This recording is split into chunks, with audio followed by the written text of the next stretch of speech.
This is my school ID, officer. I'm Jennifer Harris. I teach mathematics here. I don't care what that says. Stop lying and put your hands behind your back. The September evening at Washington Heights High School in Santa Fe had been peaceful until the beam of flashlights cut through the dimming light of the parking lot where Jennifer Harris was loading graded calculus tests into her car. She had stayed late, as she often did on Mondays, to prepare materials for her advanced placement students who had a practice exam the following morning. Jennifer's lanyard swung against her blouse as she turned toward the officers, the plastic-encased school ID clearly displaying her photo, name, and position as a mathematics teacher at the institution, where she dedicated the last 8 years of her career. The parking lot, usually empty by this hour, now became the stage for an unwarranted confrontation that would expose the persistent reality of racial profiling that even her master's degree and professional position couldn't shield her from. Officer Johnson approached with his hand hovering near his holster, his face set in a suspicious scowl that Jennifer had seen directed at her before, in stores, in restaurants, and now jarringly at her workplace. "I'm going to need to see some identification that proves you're supposed to be here," he demanded, dismissing with a glance the very ID badge hanging from her neck that confirmed her employment. Jennifer reached slowly for her badge, lifting it slightly for a clearer view while maintaining eye contact with the officer, her heart racing, but her exterior remaining professionally composed as she had trained herself to be in situations where her presence was questioned. "This is my school ID, officer," she stated calmly. "I'm Jennifer Harris. I teach mathematics here, and I'm simply taking my work to my car after staying late to grade papers. Let us know in the comments where you are watching from tonight, and be sure to subscribe so we can continue to cover more cases just like this." Officer Wilson circled around to Jennifer's other side, creating a flanking position that made her feel increasingly cornered against her modest sedan. "We received a call about suspicious activity at the school after hours," Officer Wilson stated flatly, his eyes scanning the papers in her arms rather than the identification she was presenting. Jennifer took a deep breath, reminding herself of the breathing techniques she taught her students before exams, steadying herself against the rising tide of indignation and fear. "I understand you're responding to a call, but I work here," she explained, gesturing toward the school building where her classroom was located on the second floor. "I have keys to the building. My parking permit is on my dashboard, and Principal Martinez can verify my employment if you'd like to call her." Officer Johnson exchanged a glance with his partner, a look Jennifer recognized as dismissive disbelief rather than professional consideration. "Put down those materials and turn around," he commanded, reaching for his handcuffs with a practiced motion that suggested the decision had already been made regardless of her explanation or evidence. Jennifer carefully placed her students' papers and lesson plans on the hood of her car, the wind catching one sheet and carrying it across the asphalt, in a cruel metaphor for how quickly her evening was spiraling out of control. The cold metal of the handcuffs bit into Jennifer's wrists as Officer Johnson secured them behind her back. The indignity of the moment compounded by the sight of David Garcia, a fellow teacher, emerging from the school's side entrance and stopping in shock at the scene unfolding before him. "Jennifer, what's happening?" David called out, his voice carrying across the parking lot as he quickened his pace toward his colleague. Officer Wilson immediately stepped forward, his hand raised in a halting gesture that stopped David several yards away from the scene. "Sir, please stay back," Officer Wilson ordered, his tone authoritative but revealing an undertone of annoyance at the interruption. Jennifer maintained her composure despite the humiliation burning through her as she stood handcuffed before a colleague, her professional dignity under assault in the very place she had earned respect and authority. "David, could you please call Principal Martinez?" she asked, her voice steady despite the tremor she felt in her chest, knowing that maintaining her poise was not just a matter of personal pride, but of survival in a situation that could escalate with any perceived defiance. David's eyes widened in disbelief as he looked from Jennifer to the officers, his phone already in hand. "Officers, there's been a mistake," he insisted, his finger hovering over his contacts. "Jennifer Harris is our advanced mathematics teacher. She's worked here for years." Officer Johnson remained unmoved, his posture stiffening at what he seemed to perceive as interference rather than clarification. "We're responding to a report of suspicious activity, sir," he repeated mechanically, as if reading from a script that couldn't be deviated from regardless of new information. Jennifer watched as David made the call to their principal, his free hand gesturing emphatically as he explained the situation unfolding in the parking lot, his eyes never leaving hers, in a silent communication of support and outrage. The sound of more car doors opening drew everyone's attention as Mark Thompson, the assistant principal, and Lisa Rodriguez, the school security guard, emerged from their vehicles, having been contacted by David in a group text before calling the principal. "What in the world is going on here?" Mark demanded, his normally friendly face hardened with concern as he approached, his school keys jangling authoritatively at his belt. Jennifer felt a complex mixture of relief at the arrival of witnesses and administrators who could verify her identity, and deep humiliation that such verification was necessary when her own word and identification had been deemed insufficient. "These officers have handcuffed Ms. Harris and won't look at her ID or listen to her explanation," David explained rapidly, his phone still pressed to his ear as he waited for Principal Martinez to answer. "Officers, I'm Mark Thompson, the assistant principal," Mark stated firmly, stepping forward with his own ID badge prominently displayed. "And Jennifer Harris is absolutely a member of our teaching staff." Officer Johnson remained impassive, his hand now resting on Jennifer's shoulder in a display of control that made her increasingly uncomfortable in its unnecessary assertion of dominance. "We're following protocol for a suspicious person report," Officer Johnson replied, his tone suggesting that the school administrator's verification was a mere inconvenience rather than exculpatory evidence. Jennifer stood silently, acutely aware of how the situation might deteriorate if she showed any emotion that could be misconstrued as aggression or noncompliance, forcing herself to breathe evenly despite the mounting anxiety and indignation that threatened to overwhelm her. Lisa Rodriguez approached with the practiced confidence of someone familiar with security protocols, her uniform and badge clearly identifying her role at the school. "Officers, as the school security guard, I can confirm that Ms. Harris has proper clearance to be on these premises after hours," she stated professionally, her experience as a former police officer evident in her demeanor and terminology. Officer Wilson looked uncomfortable for the first time since the confrontation began, shifting his weight from one foot to another as the mounting testimony contradicted their actions. "We still need to verify her identity properly," Officer Wilson insisted, though his voice had lost some of its earlier certainty. "The call specifically mentioned suspicious activity near this entrance after school hours." "I've reached Principal Martinez," David announced, his phone now on speaker mode as he held it up for everyone to hear. "Sarah, the police have Jennifer Harris handcuffed in the parking lot," he explained urgently, his voice tight with controlled anger. Principal Martinez's voice came through clearly, her authority evident even through the phone speaker. "This is Sarah Martinez, principal of Washington Heights High School, and Jennifer Harris is one of our most respected faculty members with full authorization to be on campus after hours," she stated firmly, the sound of car keys jingling in the background suggesting she was already heading to the school. Officer Johnson's jaw tightened visibly, but he made no move to remove Jennifer's handcuffs, instead looking to his partner in a silent exchange that suggested neither wanted to admit their mistake. The parking lot had become an impromptu gathering as more staff members emerged from the building, drawn by text messages rapidly circulating among the faculty about the unfolding situation. "You've had multiple school officials verify Ms. Harris's identity and employment," Mark pointed out with growing frustration, gesturing to the assembled staff who were watching with expressions ranging from confusion to outrage. Jennifer caught the eye of a younger teacher who had joined the school that year, noting the look of shock and disillusionment on her face. Another educator of color witnessing firsthand how credentials and professionalism offered insufficient protection against prejudice.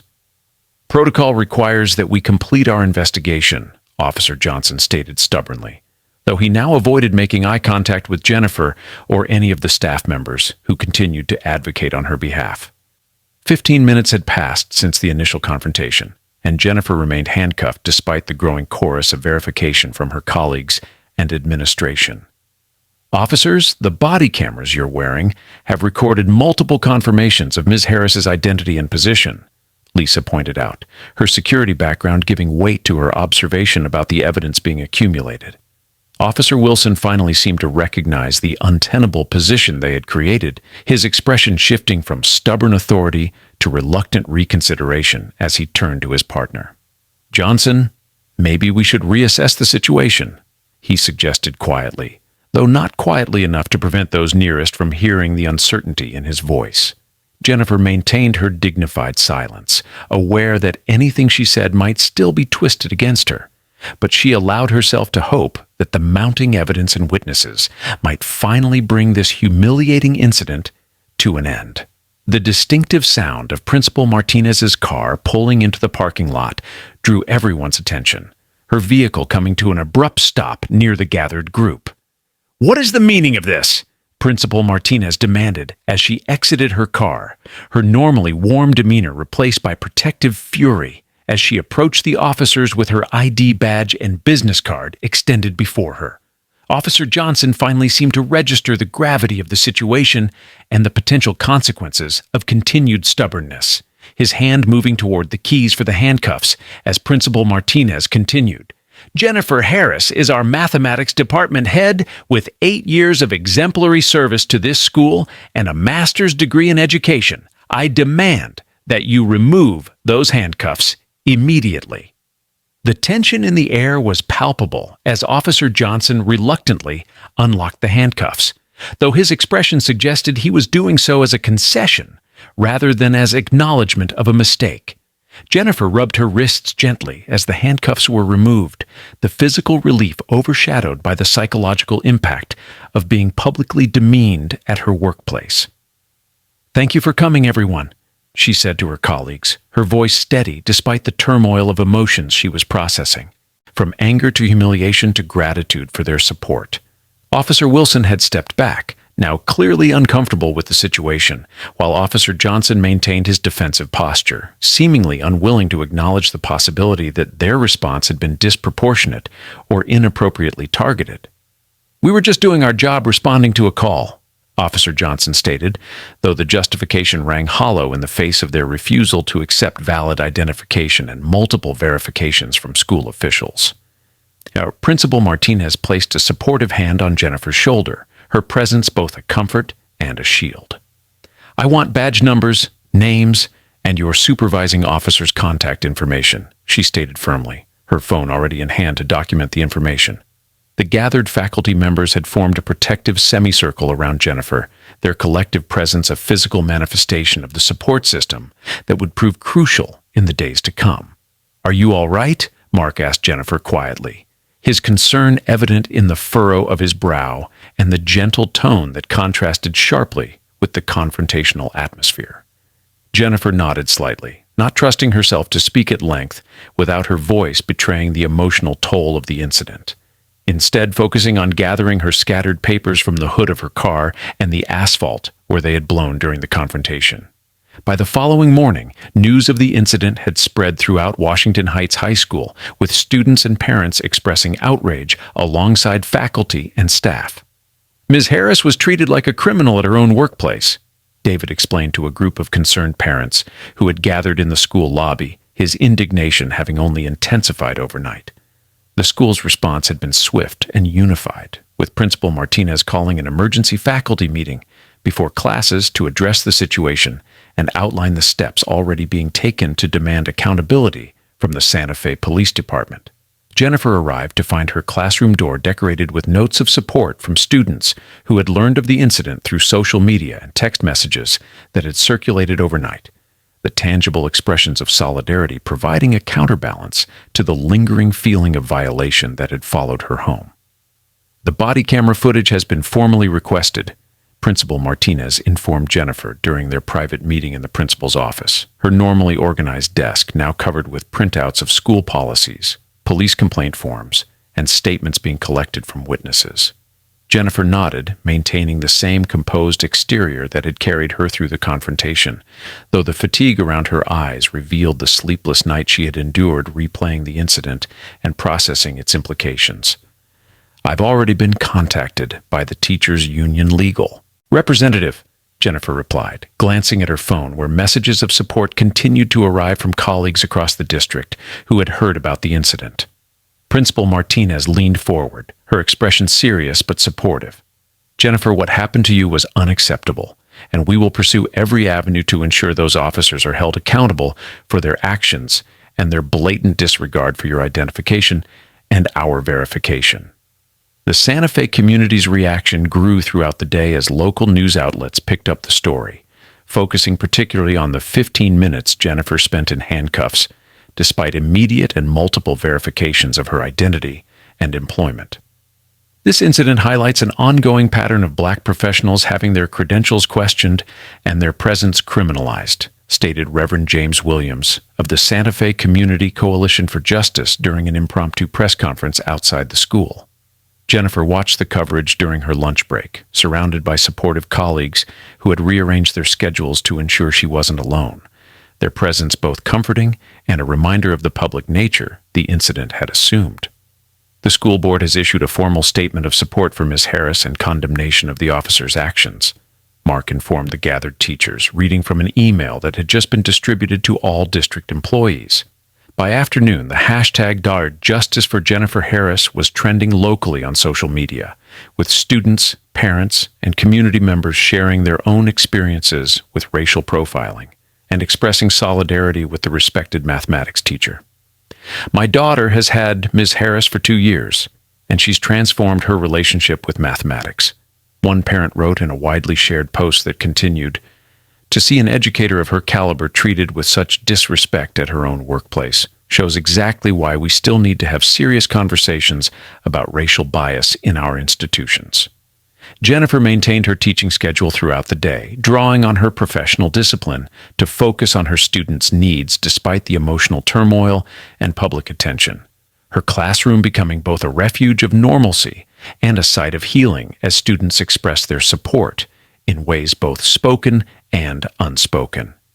"Today's lesson is particularly important," she told her advanced placement class, guiding them through complex equations with the same patience and precision that had earned her the respect of colleagues and students alike, refusing to allow the incident to diminish her professional identity or disrupt her students' education.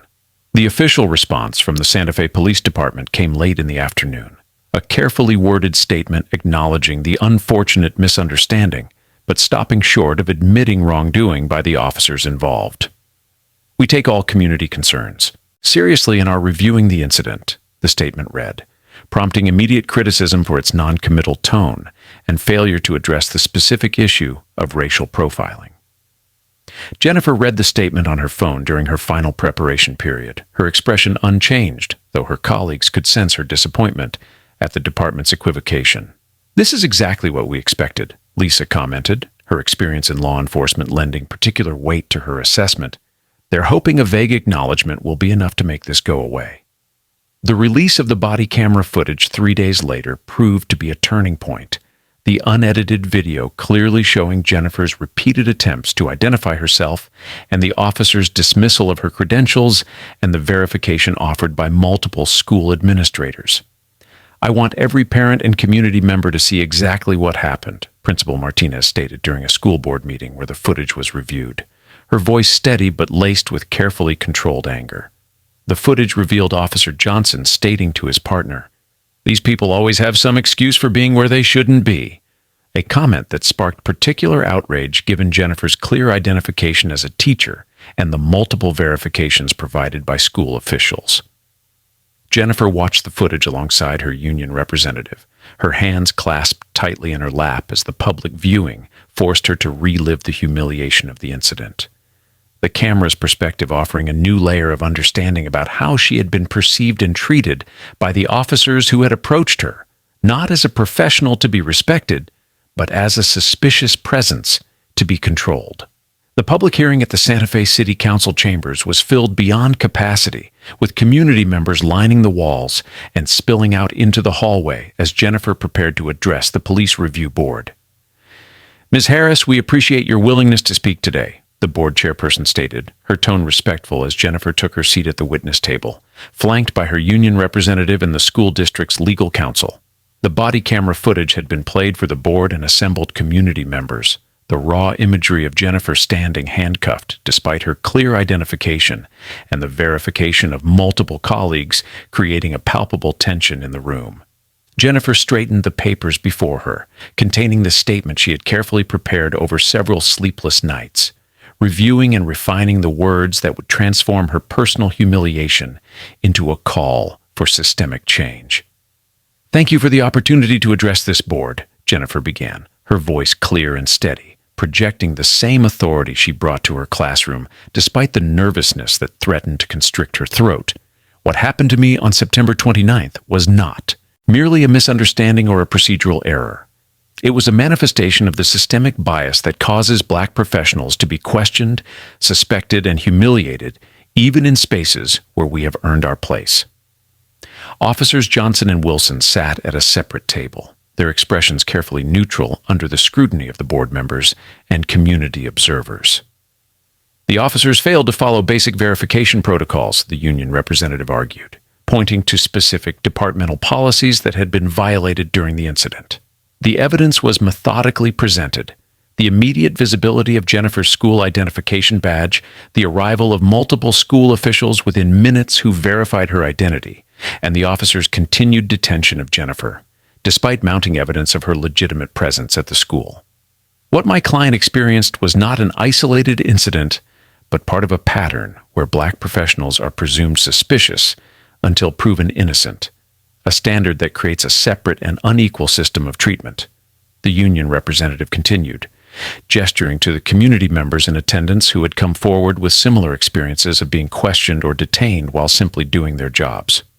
The police department representatives attempted to frame the incident as a reasonable response to a suspicious person call, arguing that the officers had followed protocol in a situation with limited initial information.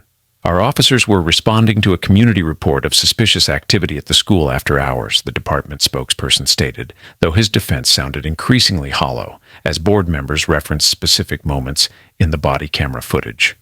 One board member, a former educator herself, leaned forward with evident frustration. "At what point during those 15 minutes, after seeing Ms. Harris's identification badge, after hearing verification from the assistant principal, after speaking with the principal on the phone, did either officer consider that perhaps they were wrongfully detaining a professional educator at her workplace?" The question hung in the air, the officer's failure to adequately respond speaking volumes about the underlying biases that had guided their actions that evening. Jennifer's testimony drew on both her personal experience and her analytical training as a mathematics educator, presenting the board with statistics on disparities in police interactions based on race alongside her first-hand account.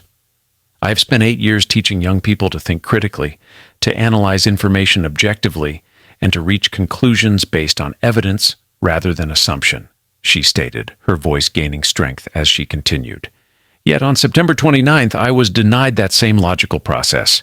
My evidence was dismissed, verification was ignored, and assumptions about where I belonged prevailed over facts." The room had fallen completely, silent. The power of Jennifer's testimony commanding the attention of everyone present, from board members to community observers to the officers themselves, who now seemed unable to meet her gaze. "This is not about an apology to me, though I certainly deserve one," Jennifer continued, her composure unwavering despite the emotion evident in her voice. "This is about examining and changing the systems that allowed these officers to feel justified in handcuffing a Black educator at her workplace while ignoring multiple forms of identification and verification. The climax of the hearing came when a student from Jennifer's advanced placement class stepped to the public comment microphone, her voice shaking but determined.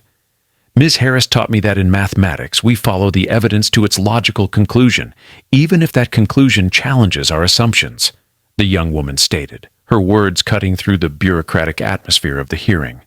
The student continued, gaining confidence as she spoke. "The evidence that Ms. Harris was exactly who she said she was, a dedicated teacher staying late to grade our papers, was immediately available to those officers, but they chose to ignore it because it didn't fit their assumptions about who belongs in a position of authority at our school." Board members nodded, several making notes as the student's perspective added a new dimension to the already compelling testimony against the officer's actions. Principal Martinez provided the institutional context that further undermined the officer's defense, describing the school's security protocols and Jennifer's authorized access. "Ms. Harris has keycard access to the building after hours specifically because she regularly stays late to provide additional support to students and prepare materials for her classes," Principal Martinez explained, submitting access logs that confirmed Jennifer's regular presence at the school during evening hours. The evidence continued to mount as Mark Thompson detailed his immediate recognition of the situation as one based in racial bias rather than legitimate security concerns. When I arrived and saw Ms. Harris in handcuffs despite wearing her school ID, my first thought wasn't that there had been a misunderstanding, but that she was experiencing exactly the kind of profiling that we discuss in our faculty diversity training. The systematic dismantling of the officer's justification continued as Lisa Rodriguez provided her perspective as both the school security officer and a former police officer herself, stating unequivocally, "There was no security threat that evening. The only threat was to Ms. Harris's dignity and professional standing when these officers refused to acknowledge her identification and the verification provided by multiple school officials." As the hearing progressed into its third hour, the board chair called for the officers to respond directly to the evidence and testimony presented. "Officer Johnson, at what point did you consider that you might be making a mistake?" the chair asked pointedly, referencing a specific moment in the body camera footage where Jennifer's ID badge was clearly visible and the assistant principal was actively verifying her employment. Officer Johnson shifted uncomfortably in his seat, the confident demeanor he had displayed in the parking lot notably absent in the face of the overwhelming evidence and community presence. "We were responding to a call," he repeated, though his voice lacked conviction as he added, "In retrospect, we could have verified her identity more quickly." The inadequacy of the response was evident in the murmurs that spread through the assembled community members, many of whom had experienced similar dismissals of their legitimate presence in professional spaces. The board's deliberation was uncharacteristically brief, their unanimous decision reflecting the clear evidence and compelling testimony presented throughout the hearing. Based on the body camera footage, witness statements, and departmental policies, this board finds that Officers Johnson and Wilson engaged in inappropriate conduct that violated both departmental procedures and Ms. Harris's civil rights, the chair announced, her voice firm as she continued. "We recommend immediate disciplinary action, mandatory bias training, and a formal apology to Ms. Harris and the Washington Heights High School community." Jennifer sat still as the decision was announced, her expression revealing little of the complex emotions, relief, vindication, lingering anger, that coursed through her as the public acknowledgement of the wrongdoing provided a measure of the justice she had sought. The community members in attendance broke into applause, many rising to their feet in a spontaneous show of support that finally brought tears to Jennifer's eyes. Not from the humiliation she had felt in the parking lot, but from the powerful affirmation that her community recognized the injustice and stood with her in demanding accountability. The formal apology came 3 weeks after the hearing, delivered by the chief of police during a specially arranged meeting at Washington Heights High School. On behalf of the Santa Fe Police Department, I extend our sincere apologies to Ms. Jennifer Harris for the unwarranted detention she experienced and the failure of our officers to properly respect her identification and professional standing, the chief stated, his words carefully measured as cameras from local news outlets recorded the moment. Jennifer sat with perfect posture beside Principal Martinez, her expression dignified as she received the apology that had been mandated by the Police Review Board's findings. The chief continued, addressing not just Jennifer but the assembled school community. We acknowledge that this incident reflects broader issues within our department regarding racial bias in enforcement actions, and we are committed to the systemic changes recommended by the review board to ensure that such incidents do not occur in the future. Officers Johnson and Wilson had been reassigned to desk duty pending completion of the disciplinary process and mandatory bias training program that had been established in partnership with community organizations. The officers will not return to patrol duties until they have demonstrated a clear understanding of how implicit bias affected their decision-making and actions during this incident, the department spokesperson confirmed in a statement to local media. Jennifer had mixed feelings about the officers' fate, less concerned with punitive measures than with genuine change that would prevent other professionals of color from experiencing similar treatment. The goal was never personal retribution, she explained to her students during a class discussion about the resolution, creating a teachable moment from her experience. The goal was accountability that leads to systemic improvement. Just as in mathematics, we identify errors not to assign blame, but to correct the underlying process. The incident catalyzed significant policy changes within both the Santa Fe Police Department and the school district, creating new protocols for police response to calls at educational institutions. All officers responding to calls at schools must now contact administrative personnel before any detention or arrest of someone claiming to be staff. Lisa explained during a faculty meeting, having been appointed to a newly formed Community Police Liaison Committee that would oversee implementation of the changes. Jennifer listened with a sense of measured satisfaction, knowing that while these policy changes wouldn't eliminate bias, they created procedural safeguards that might prevent similar incidents in the future. Principal Martinez added an important detail. The school district has also implemented a new rapid response system for staff experiencing any form of discrimination or harassment, whether from law enforcement or any other entity, she announced, acknowledging Jennifer's contribution to the development of the protocol that would provide immediate support and documentation for any staff member who found themselves in a similar situation. Jennifer's case attracted attention beyond Santa Fe, with educational associations and civil rights organizations reaching out to document the incident as part of broader efforts to address racial profiling of professionals. Your handling of this situation has created a roadmap for other educators who experience similar treatment, the representative from the National Association of Black Educators told Jennifer during a conference call that included educators from across the country.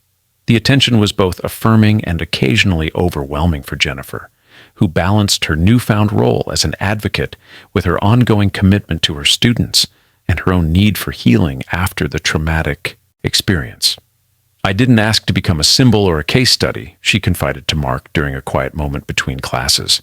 "But if my experience can help create better systems and more awareness, then perhaps something meaningful can come from what happened that evening." 6 months after the incident, Jennifer stood before the State Education Board, having been invited to speak on a panel addressing school safety and equity in law enforcement interactions with educational institutions. "When we talk about safety in schools, we must consider whose safety is prioritized and whose is compromised," she stated, her voice carrying the authority that came from both her professional standing and her personal experience.